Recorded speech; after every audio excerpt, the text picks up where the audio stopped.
allons vous présenter notre projet le Libor et le scandale actuel. Le groupe est composé de Ben Saïd Hussein et Sen Serdar. Le scandale a éclaté en juin dernier, lorsque la banque britannique Barclays a reconnu qu'elle allait payer près de 300 millions de livres sterling pour mettre fin à plusieurs enquêtes sur des manipulations du Libor et de l'Euribor. Des établissements qui se prêtent de l'argent mutuellement n'a en soi rien de répréhensible. Ce qu'il est, c'est la manière dont les banquiers incriminés se sont arrangés entre eux pour fixer le montant de ces fameux taux d'intérêt.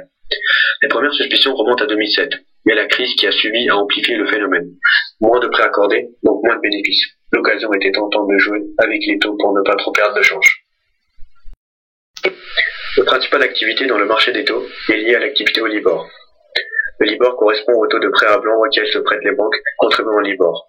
Le taux est calculé en 10 devises différentes et pour chacune des devises, il y a 15 maturités différentes. Le Libor aussi concerné par des manipulations est l'équivalent du Libor. Pour le marché interbancaire européen, c'est le taux auquel plusieurs banques européennes se prêtent en euros. Le taux est calculé par la Fédération bancaire de l'Union européenne et publié à Bruxelles. Comment est fixé le Libor?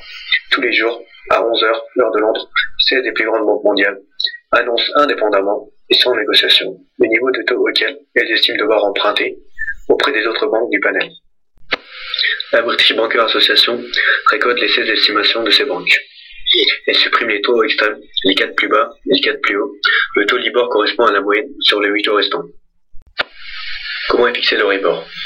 Tous les jours à 11 h, l'heure de Paris, 57 banques européennes annoncent indépendamment et sans négociation le niveau de taux auquel elles estiment devoir prêter aux autres banques du panel. Le taux est calculé à la Fédération bancaire de l'Union européenne de la même manière que pour le Libor. À la différence du Libor, on demande aux banques à quel taux elles estiment devoir prêter et non emprunter dans le marché interbancaire. À quoi servent le Libor et le Euribor?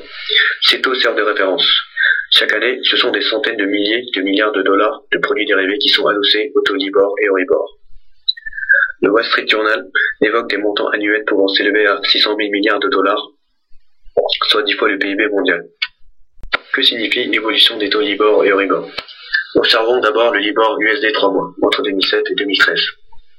On voit d'énormes variations lors des crises financières, comme en 2008 lors de la faillite de Lehman Brothers.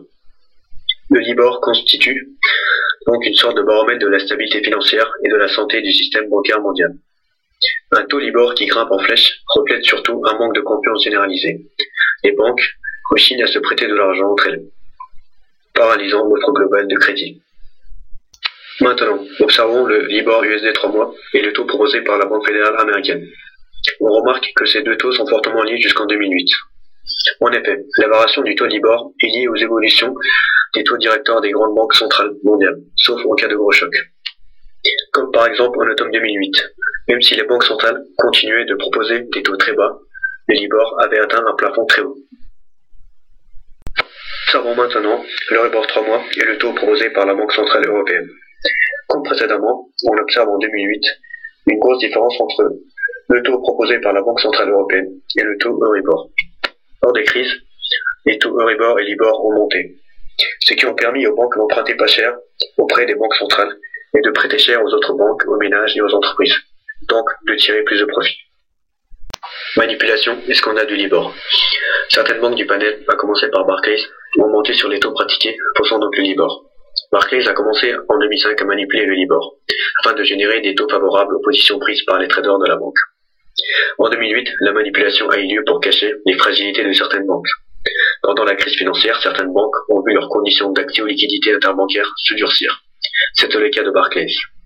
Pour cacher cela, elle a fait de fausses déclarations au panel de Libor, affirmant avoir obtenu des taux de refinancement plus faibles que dans la réalité.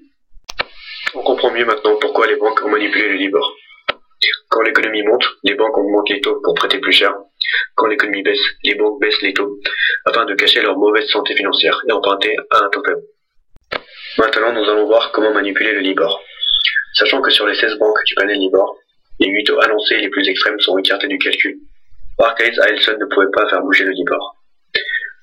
Ainsi, pour pouvoir influer sur le Libor, il est nécessaire que plusieurs banques s'entendent entre elles. Barclays au cœur du scandale. En juin 2012, Barclays a admis avoir manipulé le Libor durant la crise financière. Elle explique avoir agi dans le seul but de cacher ses difficultés de financement auprès des autres banques, de peur d'être exclue du marché bancaire. Mais les rapports révèlent que les taux ont été manipulés selon les intérêts de la banque, à la hausse comme à la baisse, mais aussi par d'autres banques. Les autorités américaines et britanniques des marchés financiers ont infligé une amende de 362 millions d'euros à Barclays. Comment Barclays a manipulé le Libor et le Ribor? Chaque matin, c'est le département trésorerie de chaque banque qui annonce sa proposition de taux. La manipulation s'est ainsi d'abord opérée au niveau des traders. Les traders de plusieurs banques se sont entendus sur des niveaux de taux qui arrangeaient leurs affaires. Ensuite, ils se sont arrangés avec certains agents de la trésorerie pour qu'ils annoncent un taux manipulé. Voici quelques exemples de manipulation. En 2006, email d'un trader de Barclays à un autre trader. Il lui demande s'il est possible d'avoir un taux Libor à 1 mois et un taux Libor à 3 mois faible. Voici un deuxième exemple d'email. Le mail explique que la division trésorerie de l'autre banque a annoncé un taux trop bas. Réponse du trader de l'autre banque, je lui en parle tout de suite. Après Barclays, c'est au tour d'UBS. La banque suisse UBS a annoncé le mercredi 19 décembre qu'elle allait payer une amende de 1,1 milliard d'euros dans le scandale du Libor, après un accord avec les autorités américaines, britanniques et suisses des marchés financiers. En effet, plusieurs traders auront manipulé le Libor sur le yen entre 2005 et 2010. L'autorité britannique des marchés financiers publie le message qu'il y a entre un trader UBS et un courtier.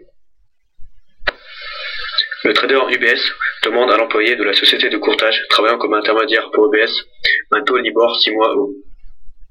Voici la réponse du courtier, je vais essayer mon pote comme toujours. Au final, un petit message de remerciement. Voici la conversation téléphonique, cette fois-ci en septembre 2008, du même trader avec un autre intermédiaire d'une société de courtage.